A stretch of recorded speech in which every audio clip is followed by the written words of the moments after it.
Did you know that over 50 countries have distinct stories and legends of dragons? These legends span the entire globe and always have large reptilian creatures at the forefront, some on the land and some in the sea. They often fly, hoard treasure. They seek out the remote places of the region from which they come. Ancient historian Pliny the Elder describes dragons as massive serpents found in India and Ethiopia. He writes, "The dragons of India are of such immense size as to envelop the elephants with their folds." Likewise, Herodotus, who is called the father of history, also provides accounts of the dragons of Arabia and Egypt, noting their formidable appearance and the danger that they pose to travelers. Now, he described them as winged serpents dwelling in frankincense trees.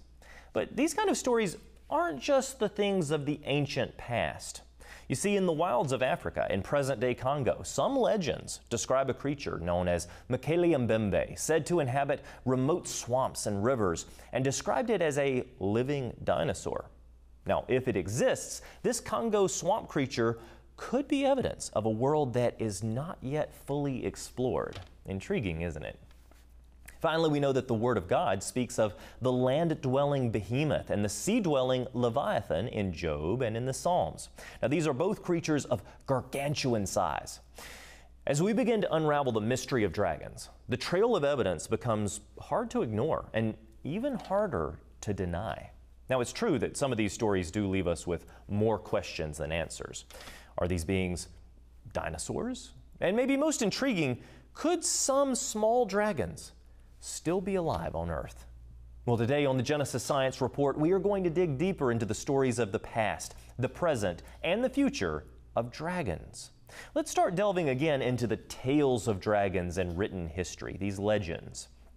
Pliny the Elder, the great Roman historian, continues his intense descriptions from the 1st century AD, basically stating that the Indian dragons encircle elephants in their coils. Although of such vast bulk, they're unable to disengage themselves from these knots. He writes, "These dragons are of so enormous a size that they can swallow the whole of an animal, even of the largest size." And where else besides India? Well, how about Africa? In Ethiopia, he declares, there are dragons, which grow to the length of about 45 feet long. These animals have no crests, and their beards are of a yellowish color. That's kind of interesting details. I mean, he offers us descriptions of length and color, and this will lead us to yet another famous African story in just a moment. One of the most famous instances of dragons in the ancient world. But let's drill down into these historical accounts for just a moment, because when you look at these accounts from Arabia, India, and Ethiopia, they're exciting, right? But are they reliable? Emphatically, we can point out that Pliny the Elder was also writing about Roman emperors and their wars with great detail and is considered to be one of the preeminent voices of ancient history. As an interesting note, he also mentored his nephew, Pliny the Younger, who has one of the most cited historical accounts of Christ and Christians. Well, as for Herodotus, he's literally called the father of history. I mean, the point is that we trust their perspectives for many things, but why not when it comes to dragons? And to add to the tapestry, Ethiopia's own historians from ancient times also tell the tales of dragons, as do those of Arabia, as do those of India. And that leads us to one of the most famous stories of dragons in the medieval world, St. George and the Dragon. This story, which spans continents and the legends of dozens of countries, recounts George, a member of the Roman military, who slays a dragon while on duty in Libya. The village lay under the fearful sway of this dragon, feeding it sheep and then finally its own children, until the bravery of St. George put the dragon to death.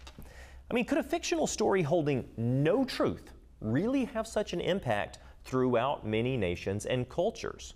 It lends credence that there is some truth to the stories. Of course, we know there's elaboration and added color, but the gist of the story stays the same, especially when you examine all of the surrounding evidence that the historians of these regions, India, Arabia, and North Africa, specifically state that dragons did in fact inhabit these countries at some time. This, of course, doesn't even examine the fossil evidence of huge reptilian creatures. Now, many of our curiosities are fulfilled as we look at all of this clear evidence. But if history proves that these creatures walked beside men, well, it kind of dismantles the yarns that are spun by evolutionary theorists, doesn't it? Let's not simply dismiss something just because it doesn't fit into the currently accepted narrative. To do so is to reject scientific principles, severing ourselves from being open to new evidence and cutting-edge discoveries. I mean, this isn't the last time that I'll be discussing this topic, because this program and the entire Genesis Science Network is all about being bold about scientific truth. And that scientific truth is pushing us further toward the concepts of design, complexity, and the validity of the historical narrative that we find in the Bible.